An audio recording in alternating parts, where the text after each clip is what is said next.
모든 일에 본을 보인 사람이란 제목으로 주의 말씀 함께 나누도록 하겠습니다. 예수님이 제자들과 함께 길거리 전도를 종일 다니시고 저녁에 숙소로 돌아오셨습니다. 이스라엘 가보시면 알겠지만 굉장히 더운 나라고 먼지가 자욱한 것이고 당시에 그들의 신발은 샌들이었습니다. 그러니까 발에가 먼지가 자욱히 끼었겠죠. 그래서 관례상 식사하기 전에 숙소에 들어가서는 아랫사람들이 혹은 하인들이 물을 떠와서 이 발을 씻어주는 것이 당시의 문화 관례였습니다. 제자들이 서로 눈치를 보고 있습니다. 앉아서 기대면서 너무 피곤하니까. 형인 베드로, 나이가 많은 형인 베드로는 동생들이 하겠지 하고 동생들 눈치를 살살 보고 있었습니다. 동생들은 또 눈치를 보면서 어제는 내가 했으니까 오늘은 형이 하겠지 하면서 눈치를 보고 있었습니다. 그때 예수님께서 친히 세숫대야에 물을 가득 떠오시고 허리춤에 수건을 두르신 다음에 제자들의 발을 하나씩 씻기기 시작하셨습니다. 당시의 문화로 선생님인 랍비가 제자들의 발을 씻기는 것은 있을 수 없는 문화였습니다. 그래서 베드로가 극구 말렸습니다. 주님, 그렇게 할 수가 없습니다. 어떻게 선생님이 제자들의 발을 씻길 수 있습니까? 저는 그렇게 못하겠습니다 했습니다. 그때 주님께서 내가 너희들의 발을 씻기지 않으면 너희들과 아무런 관계가 형성이 안 된다라고 말씀하시면서 요한복음 13장 14절에 이렇게 말씀하셨습니다. 주이며 선생인 내가 너희의 발을 씻겨 주었으니 너희도 서로 남의 발을 씻겨 주어야 한다. 내가 너희에게 한 것과 같이, 한번 따라합시다. 너희도 이렇게 하라고 내가 본을 보여준 것이다. 본을 보인다고 하는 것은 어떤 뜻입니까? 나처럼 너희도 하라고 한 것입니다. 본을 보인다고 하는 것은 알아들으라는 게 아닙니다. 기억해달라는 게 아닙니다. 너희도 이렇게 하라고 내게 본을 보인 것이다 라고 했습니다. 가정교회는 제자 훈련을 하는 곳입니다. 근데 우리는 그동안에 좀 덜 완성된 가정교회 시스템을 가지고 소위 제자 훈련이라는 것을 수십 년을 했습니다. 그런데 성경에서 예수님이 말씀하신 가정교회 제자 훈련은 무엇입니까? 가르치는 것이 아니었습니다. 보고 배우는 것이었습니다. 그동안에 우리 학부형들은 자녀들을 양육할 때 끊임없이 주입을 시켰습니다. 반복, 주입, 반복, 주입. 주입식이 아이를 변화시키지를 못했습니다. 그게 오늘날의 다음 세대가 어려움 겪고 있는 모습 중에 하나입니다. 예수님은 제자들을 불러놓고 반복, 주입, 암송시킨 적 없습니다. 예수님은 나처럼 해봐라 이렇게 하면서 본을 보였습니다. 오늘 바울 사도도 에베소 교회 장로들을 모아놓고 고별 설교를 하는데 오늘 세 번째 고별 설교죠. 고별 설교를 하면 35절에 이렇게 말하고 있습니다. 나는 모든 일에서 여러분에게 뭘 보였습니까? 본을 보였습니다 했습니다. 바울 사도가 에베소 교회에서 목회할 때 목회 방침은 본을 보여주는 것이었습니다. 흔히들 목회를 어렵다고 얘기합니다. 목자, 목녀가 어렵다고 얘기를 합니다. 목사가 설교만 한다면 어려운 게 아닙니다. 연구하고 잘 전하면 됩니다. 목자, 목녀가 어렵다고 그러죠. 일주일에 한 번씩 밥에서 대접하는 거 솔직히 맘만 먹으면 할 수 있습니다. 근데 어렵다고 한 이유는 무엇입니까? 본을 보이는 게 어렵습니다.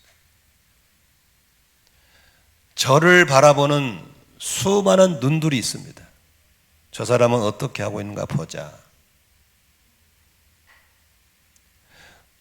여러분, 목자가 아무리 주입한다고 목원들이 바뀌지 않습니다. 엄마 아빠가 아이들에게 귀가 닳도록 일러준다고 바뀌지 않습니다. 제발 빨리 지워야 됩니다. 아이들은 본대로 합니다. 배운 대로 하지 않습니다. 본대로 합니다. 지난주에 총목자 모임에서도 최영기 목사님 이름을 빌려서 얘기했습니다. 목장이 지금 7년째 되니까 잘 되는 목장이 있고 안 되는 목장이 있습니다. 안 되는 목장의 원인은 여러 가지가 있겠지만 아주 딱 하나 넣으면 자꾸 자기가 아는 방식으로 하는 겁니다. 그러나 가정교회에서 성경의 원칙을 따라서 배운 대로 하면 됩니다. 저는 한 곳에서 오래 목회를 하고 있기 때문에 제 제자들이 잘못한 걸 봤을 때 저는 지적을 잘 안 합니다. 왜냐하면 저분이 틀린 모습은 저의 모습이기 때문에 그렇습니다. 왜냐하면 저를 보고 배웠겠죠. 그래서 얼른 저를 돌아봅니다. 아, 저 모습이 내 모습이었구나.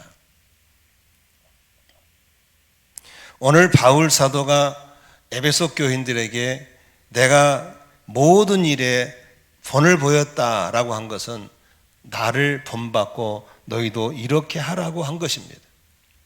그렇다면 오늘 본문을 통해서 바울 사도가 우리에게 본을 보여준 것 4가지를 찾아보도록 하겠습니다.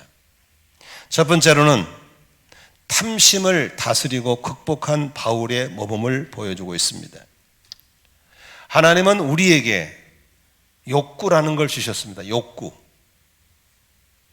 생명을 건강을 유지하기 위해서 밥을 먹고 싶은 식욕이란 게 있습니다. 식욕은 나쁜 게 아닙니다. 식욕이 있어야 때가 되면 밥을 먹고 싶고 밥을 먹어야 사는 겁니다. 근데 반대로 거식증이라는 게 있어요. 그것은 음식을 거절하는 겁니다. 안 먹고 싶어요. 죽습니다. 몇 년 전에 저희 교회 상담 어떤 3번에서 오신 분인데 부인이 40대 중반인데 거식증이 걸렸어요. 안 먹어요.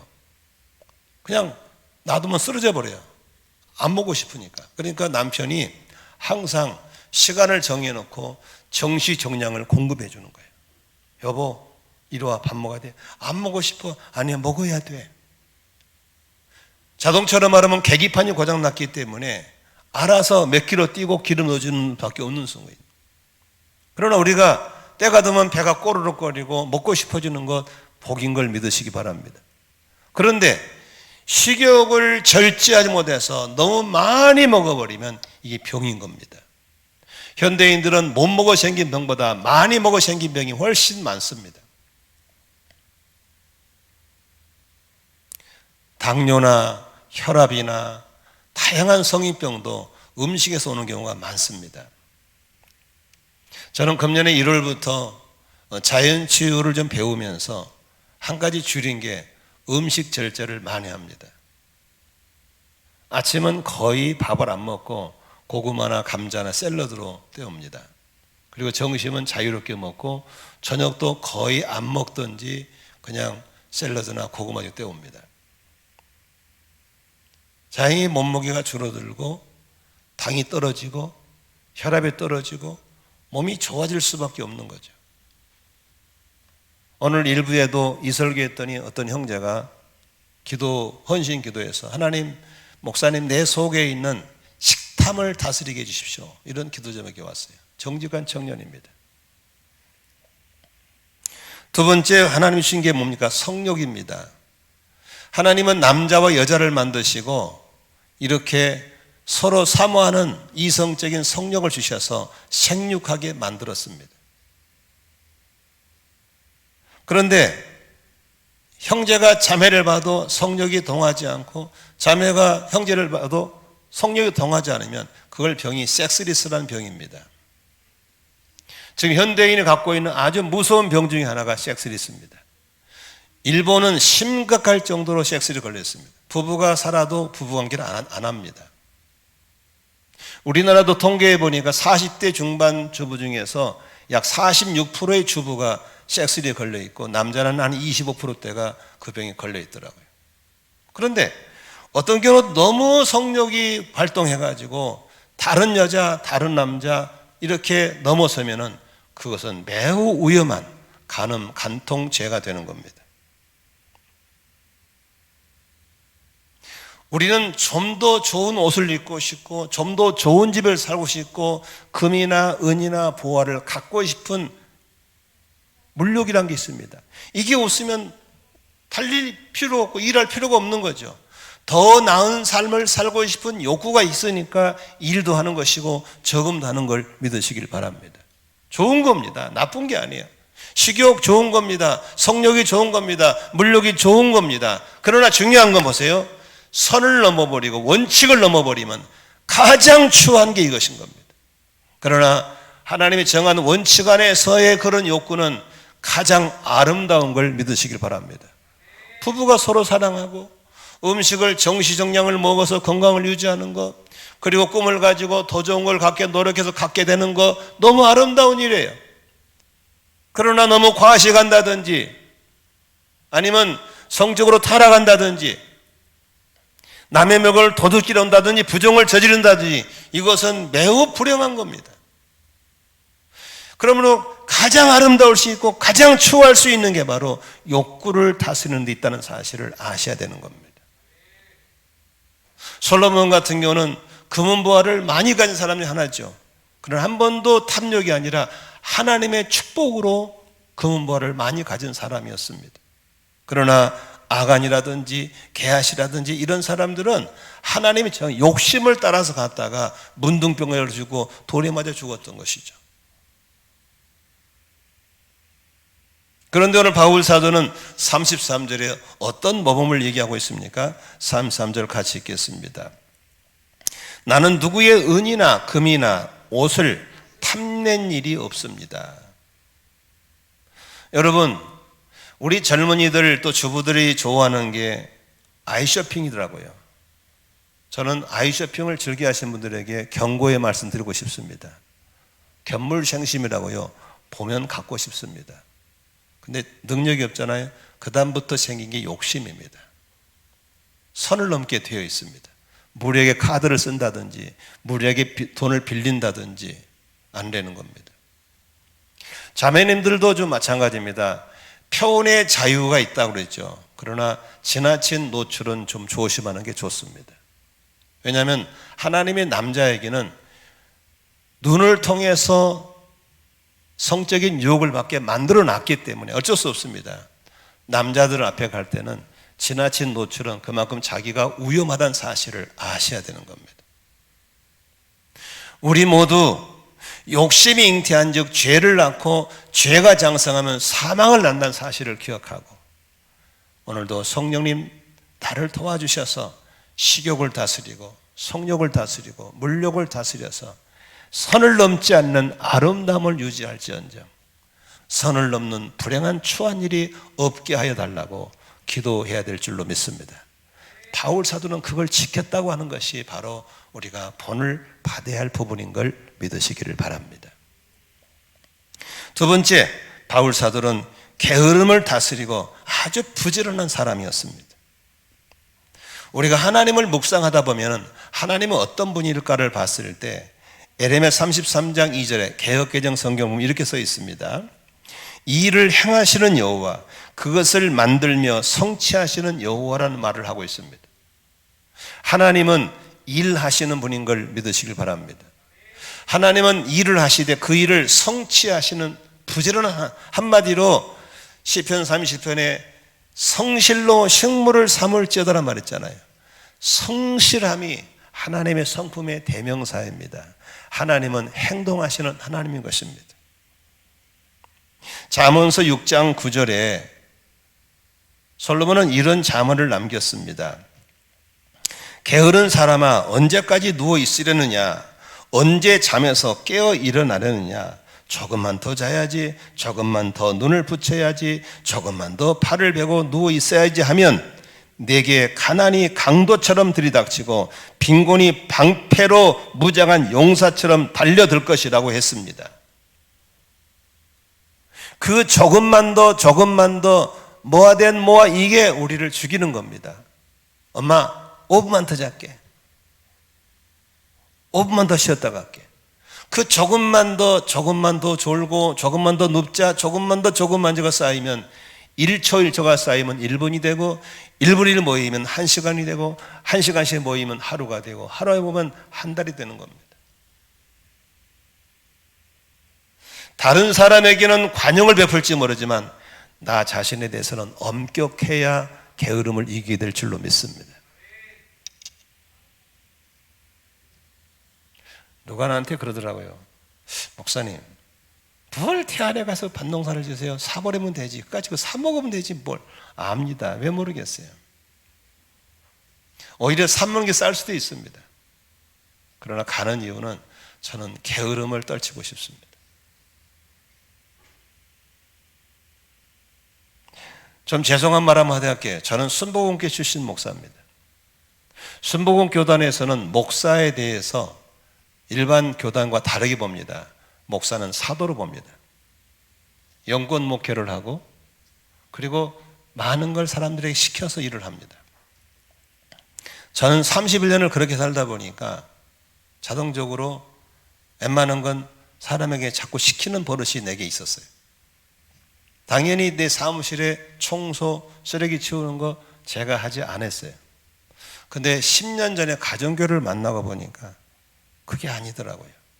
그래서 제가 이 동네 이사 온 이후로 제 방 청소 제가 직접 합니다.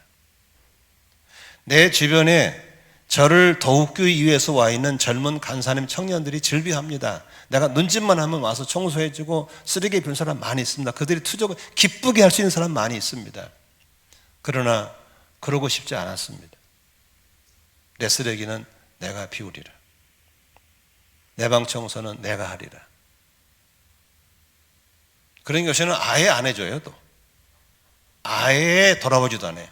우리 황전사 아직 눈도 안 줍니다. 그래서 그냥 그러려니 하지만 그래도 말이라도 아이 목사님 쓰레기 제가 비울게 그러면 얼마나 이쁘겠어요.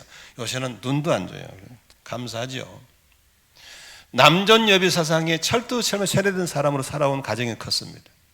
그래서 남자가 설거지를 하고 남자가 침대 이불을 개우는 건 제 머릿속에는 없었습니다. 그러니까 우리 아내가 결혼해서 배불뚝이 돼가지고 침대가 없을 때 무거운 이불을 개워서 당동에 넣을 때 저는 안 도와줬습니다. 제 사상이 그런 사상이었어요. 그러나 아무리 돌아봐도 그건 아니더라고요. 그래서 가정교회 하면서부터 그 전부터도 잘 도와줬지만 어떻게 보면 더 도와주고 싶고 그렇게 됐어요. 저는 가장 사람에게 무서운 저주가 게으름이라고 생각합니다. 부지런하면 절대 굶지 않습니다. 제가 참 존경하는 노인들이 있습니다.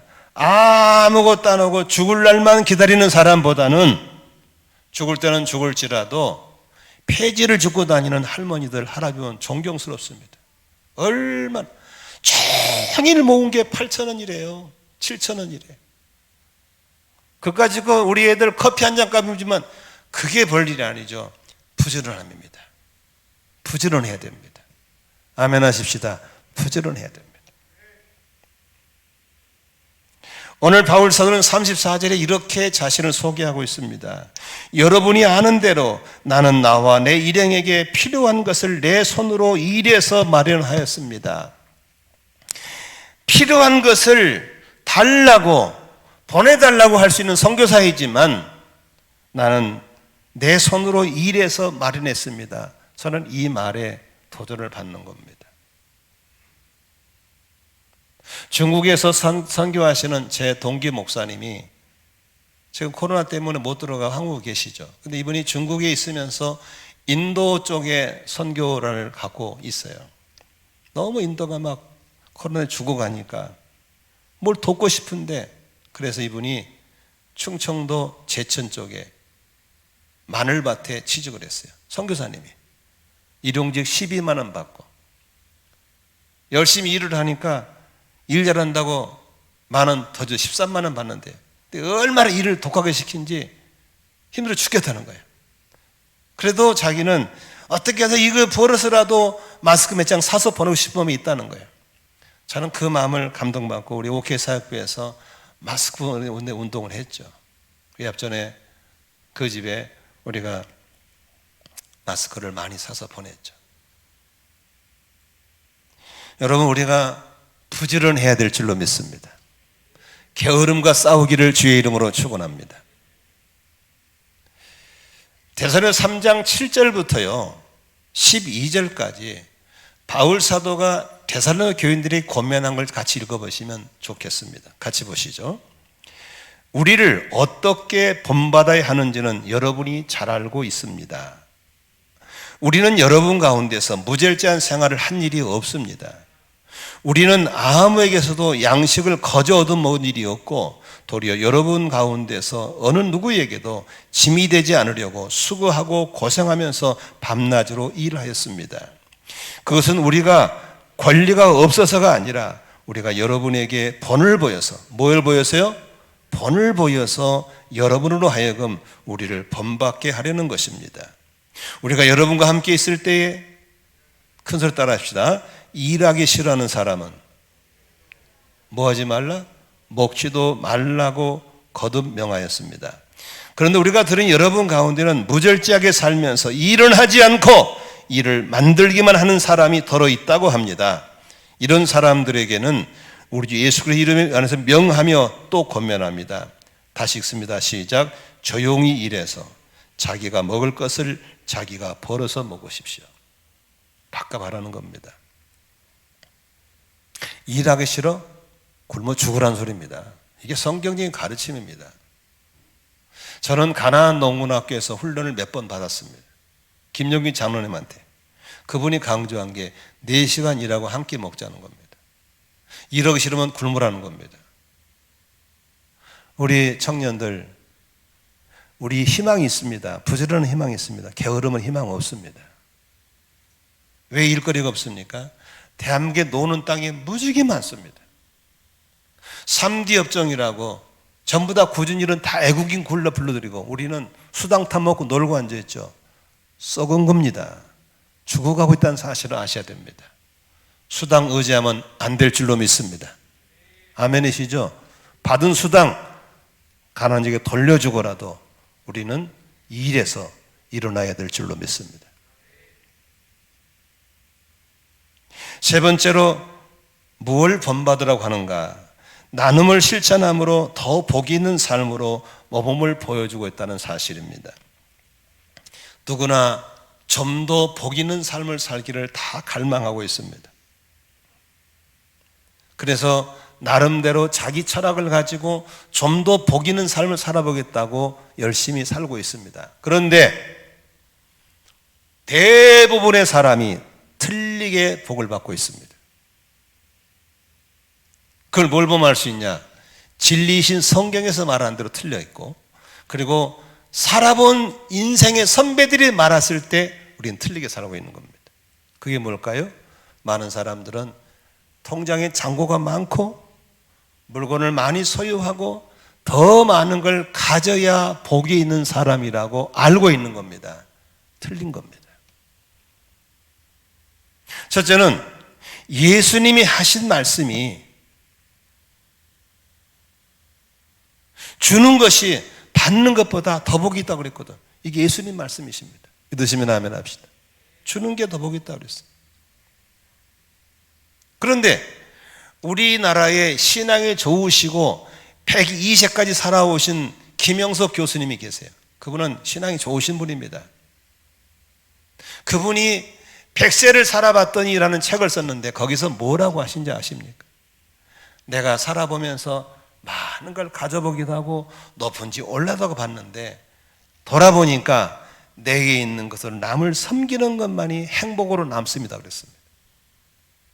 그렇다면 우리는 우리가 알고 있는 잘못된 복에 대한 개념을 좀 바꿀 필요가 있지 않겠나 싶습니다. 우리는 가난에 상처가 있는 사람입니다. 그래서 갖고 싶은 겁니다. 못 먹은 상처가 있어서 배에다 많이 넣어놓고 싶은 겁니다. 눌려본 서름이 있기 때문에 올라가서 남을 지배하고 싶은 마음이 있는 겁니다. 그러나 성경은 우리에게 그렇게 말합니다. 주는 사람이 받는 사람보다 더 복이 있다고 그랬습니다. 그렇게 살아보신 분이 어떤 게 더 행복합니까 했더니 역시 섬겨주고 주는 것이 행복이라고 고백하고 있습니다. 한동대학교라는 대학은 기독교 정신으로 세워진 대학입니다. 한동대학교에서 자주 쓰는 용어가 있습니다. 한번 따라할까요? 배워서 남 주자. 일반인들은 그렇게 안 합니다. 배워서 남을 군림하고 다스려 쓰려고 그럽니다. 그러나 한동대학교의 기독교 정신은 배워서 남 주는 겁니다. 그렇다면 돈을 왜 봅니까? 남에게 주기 위해서 버는 겁니다. 공부 왜 합니까? 남 주기 위해서 공부하는 겁니다.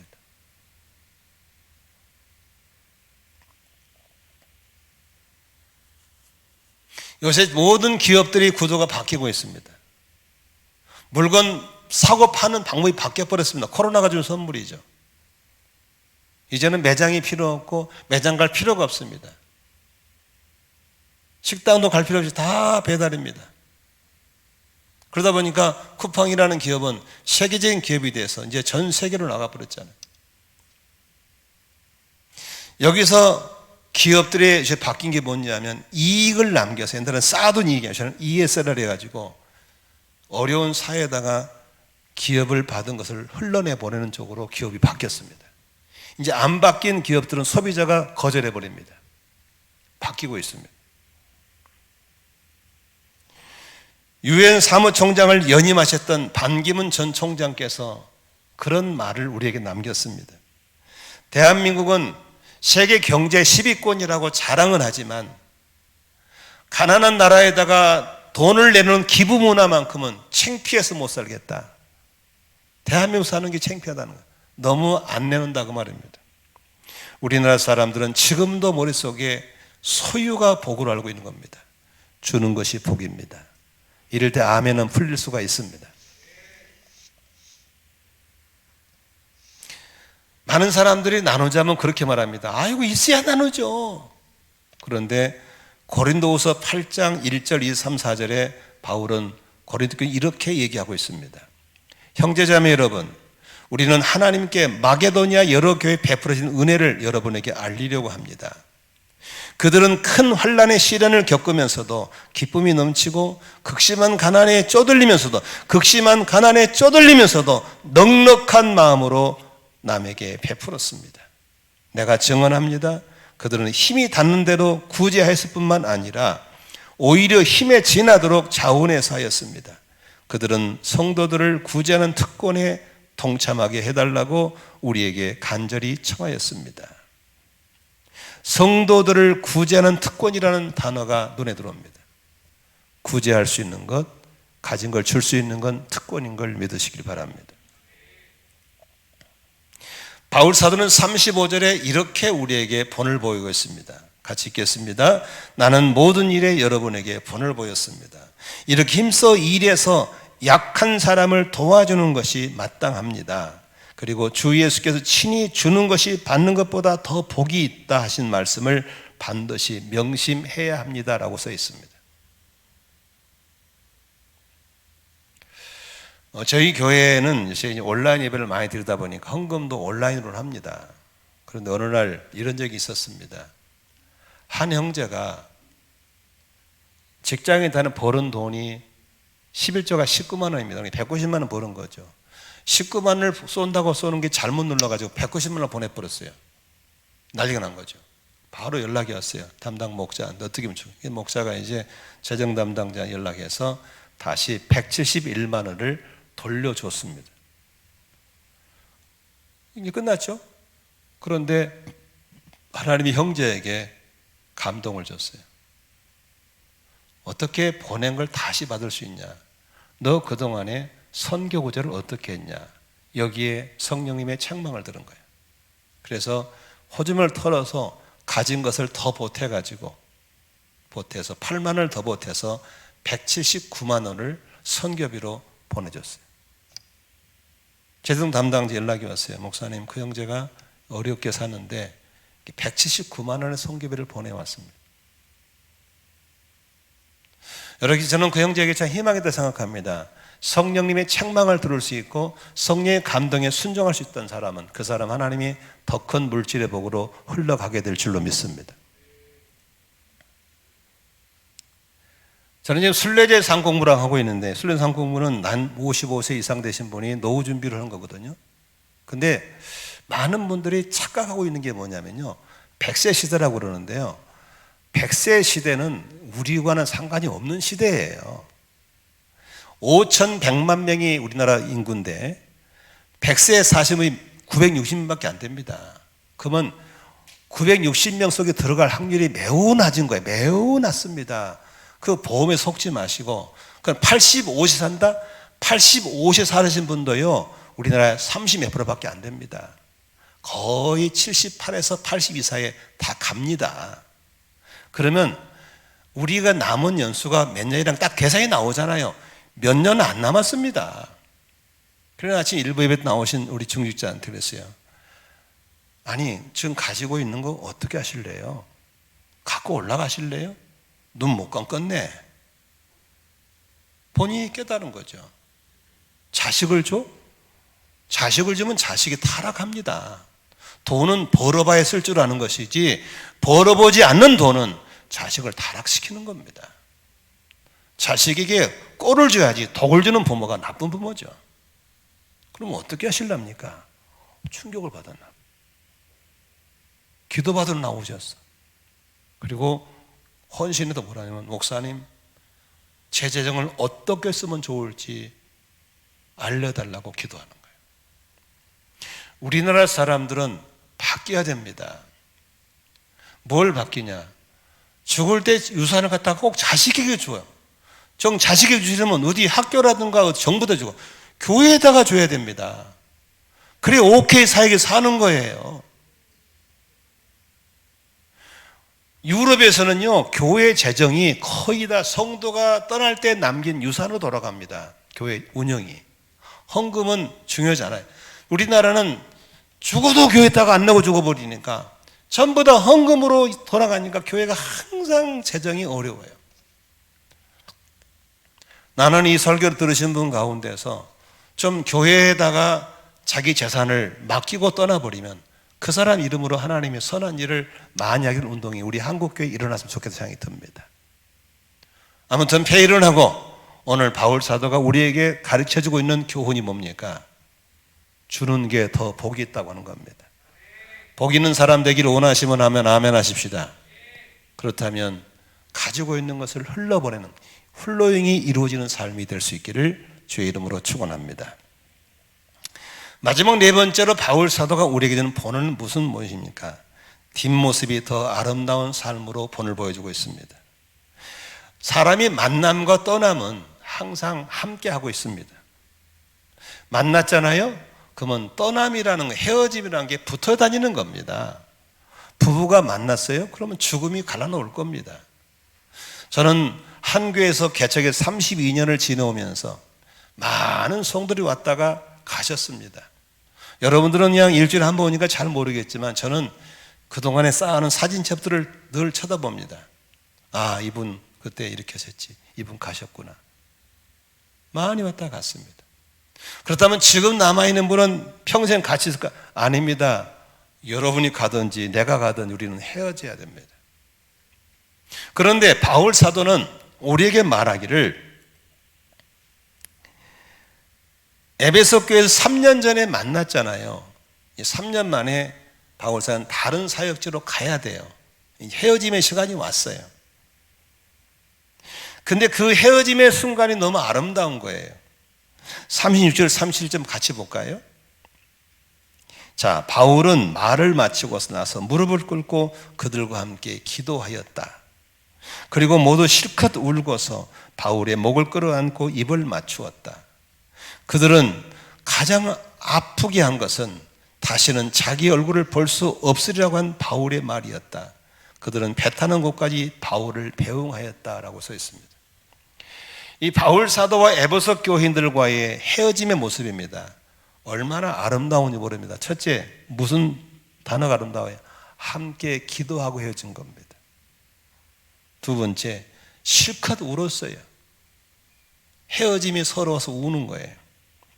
세 번째, 목을 안고 입맞춤했다가, 목이랑 입맞춘 건 깊은 허경을 말하는 겁니다. 그리고 배 타는 곳까지 배웅을 했다. 여러분, 그 지역에서 베트남까지는 결코 가깝지 않습니다. 그 먼 거리까지 배웅을 나갔다.